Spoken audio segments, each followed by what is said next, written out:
So for mine, it was more of an actual journey sort of thing. I created dotted lines that shows a process of my thinking. I think going into a young adult, it's transitioning from my youthhood. I went through a lot of identity crises, and I had a lot of issue with finding autonomy for myself and trying to balance collectivism as well as personal independence and support from family at the same time. And so I went through the hard process of trying to unlearn guilt as well as being okay with choosing myself at the end of the day.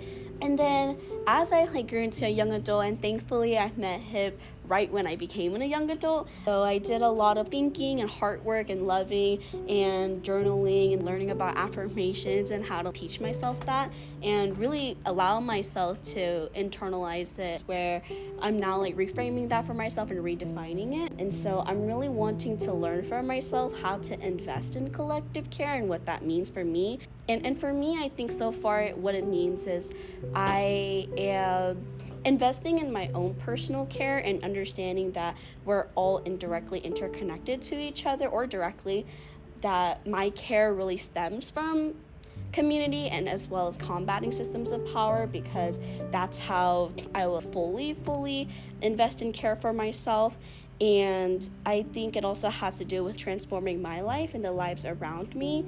I think I'm a really big lover, and so I do really want to lean into that hope and affirming for myself that that's not inherently a bad thing. It shows to me that I'm human and I'm capable of wanting to advocate for others, even if I don't completely understand their situation, and that I want to advocate for others even more when I do understand their situation. And so to me, being empathetic and really leaning in on my empathy is not a bad thing. And although I think it can sometimes be framed as a weakness, I'm hoping to really nurture it as a strength. And I think it's only been recently, honestly, that I've really sat down and have an honest conversation with myself. I've been noticing tendencies in which I do feel burnt out in a lot of ways. And so really checking in with myself and asking how I am contributing my energy to different things as well. Yeah, and I consider that part of my growth and part of my adulting, but also it does make me a bit sad. Although I think there's a process of grief that comes with burnout as well, and also unraveling feelings of guilt that I'm not, in quote, who I used to be anymore. But then it's a part of transition, and I am slowly learning to embrace that for myself.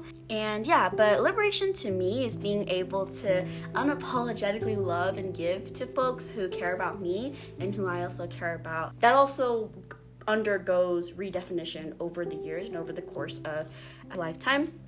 And in terms of my leadership, I think I lead with a lot of empathy, and in which affects my leadership in the sense that I want to lead with soft leadership, but as I'm learning, I do need to create a balance and really lean into the correct emotions to cultivate a style of feminist leadership that works for me. Yeah, and to me that looks really leaning in on my natural disposition, but also navigating ways to still be effective, intentional, and empowering in my work without dehumanizing the people who are around me, which I'm still grappling with a lot, and not to mention other oppressive factors that come into play. And then in terms of oppressive structure, learning to give myself the grace that when I've done the most that I can in oppressive structures, it's okay to, and so understanding that every single day I'm changing and growing and learning and transforming, and that's okay. I don't have to feel I have to stay static as I'm growing. And I think that it's also really important for me in my leadership to include folks in conversations that allow them to feel ownership of their own narrative too, in terms of BIPOC ownership, and really cultivating this social belonging that all of us are trying to build for ourselves in the movement. And then for myself, I'm also reflecting a lot about how my self-care is often commodified. Like, I'm asking myself, am I simply reacting to systems of oppression, capitalism, or am I also actively dismantling it? And in which ways am I contributing to it?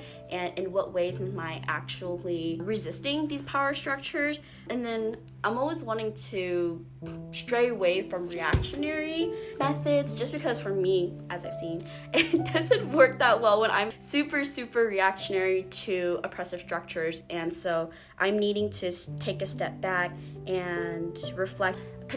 Putting more harm into harmful systems ultimately just results in harm, right, and violence. And so that doesn't transform and transcend into something more healing, especially that too. Building my autonomy and telling myself, this is what I chose and this is what I choose.